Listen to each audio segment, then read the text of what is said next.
Bonsoir Adrien. Bonsoir Virginie. On ouvre ce journal, Adrien, avec les violences commises par les enseignants dans le cadre scolaire. C'est ce que révèle nos confrères du Nouvel Obs dans une vaste enquête. Une enquête qui part d'un entretien avec Patrick Halal, ex-directeur du pôle affaires juridiques de l'inspection générale de l'éducation, du sport et de la recherche. L'ancien inspecteur dénonce des situations enquistées, le manque d'enquête administrative approfondie et plus régulière, mais aussi l'absence régulière de saisine du procureur. Des inspecteurs du premier ou second degré sont chargés de conduire une enquête sur un professeur placé sous leur autorité directe au mépris du principe d'impartialité. Des enquêtes concernant des affaires de violence psychologique ou sexuelle sont bouclées en 2 ou 3 jours, parfois sans rencontrer ni les familles ni les enfants, alors que cela nécessiterait d'y consacrer 6 à 8 semaines à minima.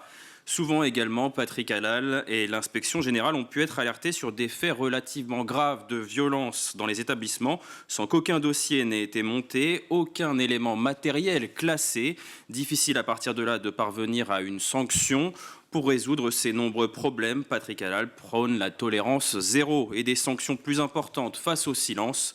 Un délit de non-signalement des faits de harcèlement commis par des élèves ou des adultes existe. Peut-être faudra-t-il en passer par là. On poursuit avec la journée mondiale de la santé mentale en ce 10 octobre, érigée en grande cause nationale par le Premier ministre Michel Barnier.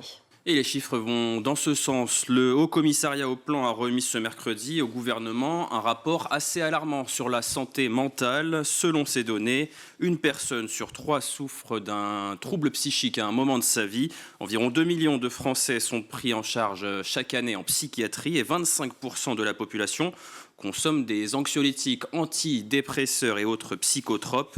En 2021, les maladies et troubles mentaux constituaient le premier poste de dépenses de l'assurance maladie avec un coût de 25 milliards d'euros. L'épidémie de Covid-19 a accentué les besoins, en particulier chez les jeunes. Fil Santé Jeunes, justement, spécialisé dans la prise en charge des 12-25 ans, reçoit chaque année des dizaines de milliers d'appels et de messages d'ados en détresse, comme nous l'explique Élise, assistante sociale, au micro de Louise Salé. Là, je suis avec une jeune fille de 14 ans qui vient pour dire qu'elle va pas du tout, qu'elle est très angoissée, qu'elle a envie de se scarifier. Elle est à la vie scolaire de son collège, mais là, elle s'est déconnectée parce qu'elle doit partir. Ses parents sont arrivés à la vie scolaire. C'est un peu frustrant. Une oreille pour ces jeunes, mais surtout des intermédiaires qui peuvent les orienter vers des structures adaptées, si tant est que des places soient disponibles. C'est ce que déplore Marine, responsable justement du Fil Santé Jeunes. Tous les centres médico-psychologiques sont pleins. Il y a des listes d'attente de parfois 18 mois. Et aujourd'hui, on a des jeunes qui ne trouvent pas de professionnels et forcément reviennent vers nous pour se soulager un petit peu. Voilà, et dernier chiffre inquiétant publié par Santé publique France dans son bulletin mensuel. En septembre, les passages aux urgences pour gestes suicidaires chez les enfants de 11 à 17 ans ont augmenté de 70% par rapport au mois d'août depuis 2021. Et le recueil de ces données, jamais ces dernières n'avaient été aussi hautes à l'occasion de la rentrée. Un rappel, Fil Santé Jeunes s'est ouvert du lundi au dimanche de 9h à 23h. Appel et services gratuits depuis un téléphone fixe ou mobile au 0800 235 236. Et ce sera l'objet aujourd'hui de notre émission, de la question du jour. Bonne nouvelle, allez, à Paris, pour les familles monoparentales, une carte va bientôt leur être attribuée pour simplifier leur démarche et surtout ouvrir de nouveaux droits. Oui, la mesure a été votée à l'unanimité au Conseil de Paris ce mercredi et devrait concerner près de 75 000 familles dans la capitale. Elle représente plus de 31% des foyers parisiens, alors que la moyenne nationale se situe autour de 24% selon l'INSEE. Cette nouvelle carte permettra de prendre en compte les besoins spécifiques de ces familles et de leur faire gagner du pouvoir d'achat, de nouveaux droits aussi avec des réductions pour accéder à la culture, au sport ou encore aux loisirs.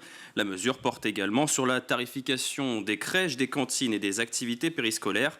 Actuellement, aucune différence n'est faite entre un parent seul et un parent d'une famille en couple. Le projet a été porté par la sénatrice socialiste Colombe Brossel qui a rappelé l'exposition plus importante des familles monoparentales à la précarité et à un cumul d'inégalités à la fois professionnelles et sociales. Aujourd'hui, 45% des enfants seuls avec leur mère vivent en dessous du seuil de pauvreté.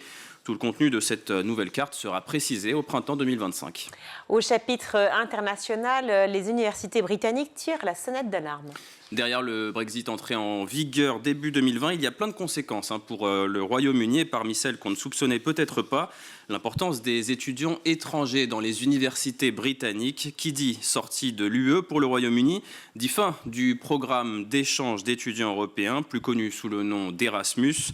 Ce système qui permettait avant le Brexit à environ 15 000 Britanniques de partir étudier chaque année dans les universités du continent, et inversement, 15 équivalents.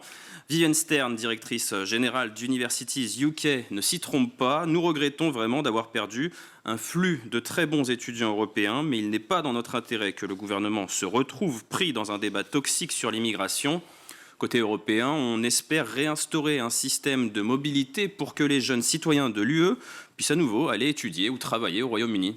Alors une fois que ce constat est fait, Adrien, pourquoi les universités britanniques ont-elles tant besoin de ces étudiants étrangers ? Eh bien parce que leur modèle de financement repose essentiellement sur les frais acquittés par les étudiants. Depuis 2017, ceux payés par les Britanniques sont restés plafonnés à 9 250 livres par an, soit 11 000 €.